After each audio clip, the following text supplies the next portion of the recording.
Yeah. It's my belief that they were really counting on the events of July 13, 2024 to be successful. And when I say they, I mean the Democrat Party and their constituents and affiliates. Because prior to that date, on June 27, 2024, you had the one and only presidential debate between Joe Biden and Trump that proved what the majority of we the people knew all along, which was that Joe Biden was not fit mentally or physically to serve as president, although our media had ran that narrative for as long as they could. Okay, that's why you rarely saw him during his 4-year term doing press conferences like you see our president doing now. He rarely took questions from the press, Biden. Okay, he had to be given no course on who to call on. And when the press started asking questions, they just rushed his ass off the stage. Okay, and then shortly thereafter, you have him on record saying, and I quote, that it was time to put Trump in the bull's eye.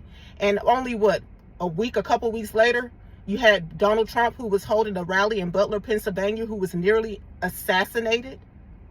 Okay, so after that failed, thank God, then you had Biden saying that the reports started coming out that he was about to resign, but then he was on record saying he was not going to resign. He was going to stay in the race.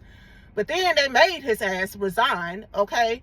And they gave him a farewell going away, let the media give him a thank you for your 50 years of serving our country, although he's been a corrupt politician the whole entire time. Okay, talking about he chose party over personal ambition. He's 80 years old. What is his ambition other than ice cream and death?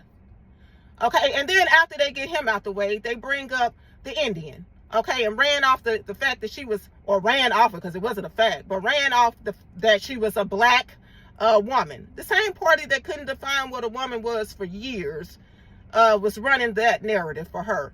And when the Supreme Court justice that Joe Biden put up, Ketanji Brown, whatever her name is, when she was questioned to define what a woman was, she couldn't even state what a woman was. Talking about she wasn't a biologist. Okay, but that's practically why they chose her, because she was black and a woman.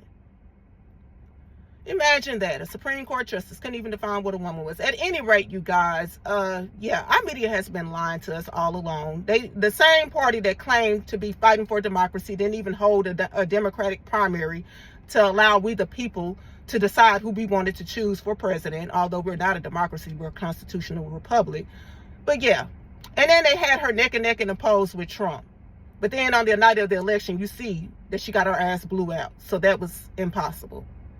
So all I have to say is we've been lied to about everything. We was lied to about the Hunter laptop being Russia and misinformation. We was lied to about the Russia collusion hoax that they put on Trump.